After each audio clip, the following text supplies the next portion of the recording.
자기 개발을 열심히 하는데도 계속 불안한 이유가 바로 이것입니다. 지난 영상에서 생존 모드와 놀이 모드에 대해서 말씀드렸죠. 대부분의 사람은 생존 모드로 살아갑니다. 쫓기듯이 일하고 주말에도 불안해서 편히 못 쉬죠. 남들보다 뒤처질까봐, 가치 없는 사람이 될까봐 힘들어도 참고 버팁니다. 생존 모드로 사는 이들에게 놀이는 사치일 뿐이죠. 하지만 행복하게 성공한 소수의 사람들은 오히려 놀이 모드를 유지하기 위해서 의도적으로 노력합니다. 그들은 단순히 버티는 방식으로 성공하지 않았습니다.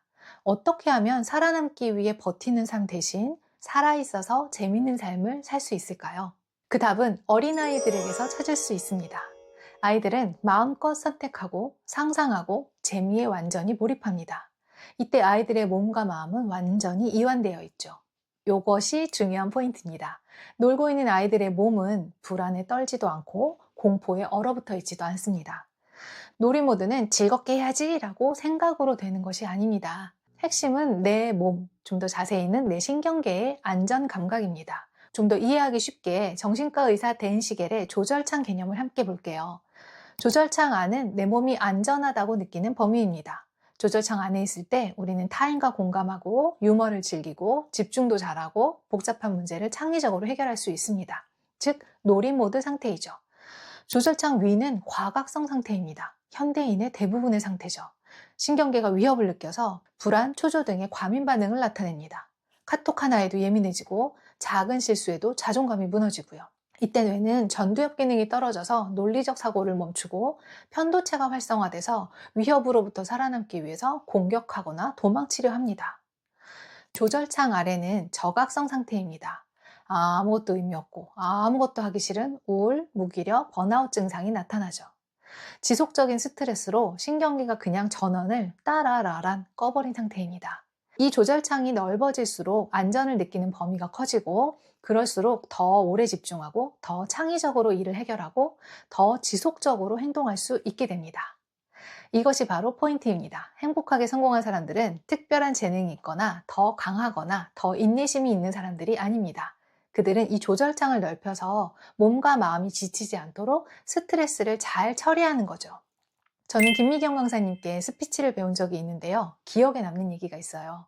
바로 무대 위에서 겨드랑이를 붙이고 있지 말라는 거였습니다.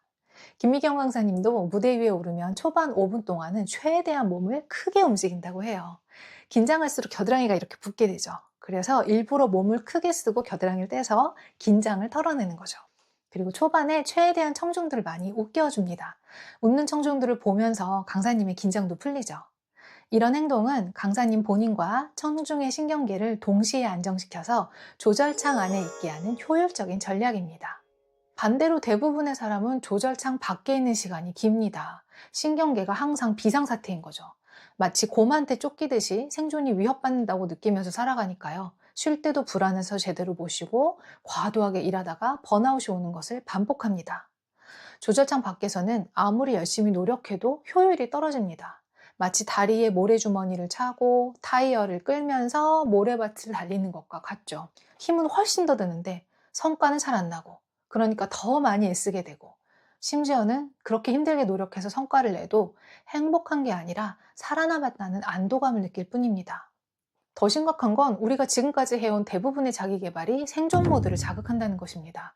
너 언제까지 그렇게 게으르게 살래? 시간 관리도 하고 운동도 하고 노력도 해서 성공해야지. 너도 할 수 있어! 라고 의지를 자극하죠. 하지만 이런 말은 결국 이런 생각을 하게 만듭니다. 나는 지금은 부족해. 나는 한심해. 나는 뒤처지고 있어. 지금보다 더 나아져야 해. 이렇게 불안한 마음은 생존 모드에 빠지게 만들죠. 자기 개발을 열심히 하는데도 계속 불안한 이유가 바로 이것입니다. 그럼 어떻게 해야 조절창을 넓힐 수 있을까요? 첫 번째, 몸이 이완되는 감각을 찾아보세요. 생존 모드에서 벗어나는 핵심은 생각이 아니라 감정이 아니라 바로 몸입니다. 내 몸이 정말로 편안하다고 느끼는 거죠. 편안한 몸은 숨이 편안하게 쉬어지고 몸에는 힘이 빠져 있습니다. 얼굴 표정도 부드럽고 편안해지죠. 언제 이런 몸 상태가 되시나요? 저는 고양이의 부드러운 털을 만지고 있을 때 또는 햇살을 가만히 쬐고 있을 때 또는 햇살을 쬐면서 고양이를 만질 때 또 좋아하는 향기를 맡을 때 아주 순식간에 이런 몸 상태가 됩니다. 단 한 번의 심호흡도 아주 효과적이죠.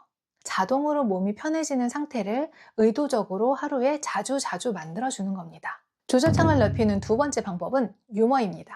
유머는 신경계를 빠르게 안정시키는 가장 강력한 도구입니다. 불안하고 짜증나고 스트레스가 가득한 상황을 만났을 때, 또는 건강이나 돈 문제로 아주 심각한 위기 상황일 때, 너무너무 심각할 수밖에 없는 바로 그 순간 지금 겪는 문제를 게임 미션이라고 생각하는 거죠. 아, 이번 미션 난이도 미쳤네. 지금까지 내가 레벨업을 많이 했나 보네. 라고 생각하는 겁니다. 또 자존감이 너무 떨어질 때는 나 자신을 게임 캐릭터라고 생각하는 겁니다. 아, 이 캐릭터는 이런 상황은 잘했는데 이런 상황이 놓이면 너무 쥐약이더라. 이렇게요. 이럴 때 우리는 즉시 심각함에서 벗어날 수 있습니다. 심지어 심각했던 상황이 조금 흥미진진하게 느껴지기까지 합니다. 그럴 때 저절로 숨이 깊이 쉬어지고 미간에는 힘이 풀리고 몸에 잔뜩 힘이 들어갔던 게 쓱 한순간에 빠지죠. 순식간에 몸이 안전한 감각으로 돌아오고 내 신경계도 조절창 안으로 들어오게 된 것입니다. 질병의 영어 표현 disease는 없다와 편안함, 즉 질병은 편안함이 없는 상태입니다. 실제로 심각함은 현대인의 정신적, 육체적 질병을 일으키는 주요 원인이죠. 심각하지 않을수록 몸도 덜 아프고 마음도 덜 힘들고, 그러니까 에너지의 낭비도 없어집니다. 무엇보다 심각하지 않을수록 정말로 사는 게 재밌어지죠. 사실 저는 원래 너무 심각한 사람이었어요. 농담이라고는 할 줄도 모르고 알아듣지도 못했죠. 그래서 어릴 때 영화 주인공이 가장 심각한 위기 상황에서 농담을 하는 게 너무 신기한 거예요. 아니, 어떻게 저 상황에서 저런 말이 나오지? 그래서 저도 정말 열심히 연습했어요. 제 인생이 심각하고 위기에 몰릴수록 어떻게 하면 이 상황에서 농담을 할 수 있을까 하면서 농담을 떠올려 봤어요. 계속 노력을 하니까 농담이 늘긴 하더라고요. 그랬더니 힘든 일을 겪어도 자주 웃고 아무리 힘든 상황에서도 자주 즐거울 수 있게 됐고요. 그럴수록 저에게 닥친 어려운 문제들도 잘 해결해 갈 수 있었습니다. 놀이모드로 살라는 말은 철딱선이 없이 즐겁게 살라는 무책임한 말이 아닙니다. 오히려 내 신경계의 안정성을 확보해서 문제 해결 능력을 높이고 더 나은 선택을 할 수 있는, 나아가 더 나은 삶을 살 수 있는 과학적인 방식을 제안하는 것입니다. 앞으로의 시대는 열심히 하는 사람이 아니라 문제를 창의적으로 해결하는 사람이 살아남습니다. 그 능력은 의지나 지능의 문제가 아닙니다. 바로 내 몸이 안전하다는 구체적인 감각에서 나옵니다. 신경계는 얼마든지 훈련이 가능합니다. 이제부터 무엇이든 노력하고 애쓰기 전에 내 신경계부터 점검하고 안정시켜 주세요. 내 몸과 마음이 긴장하고 얼어붙어 있지 않게 자주자주 풀고 털고 이완해 주세요. 인생이 힘든 이유는 내가 약해서가 아니라 내 신경계가 계속 전시 상태로 살고 있기 때문입니다. 이 상황에서 웃음이 나와? 하는 그 순간 웃을 수 있다면 여러분의 신경계는 조절창 안에 잘 있는 것입니다. 그렇다면 여러분의 뇌는 최적의 효율로 어떤 어려움이든 창의적으로 해결해 갈 수 있을 것입니다.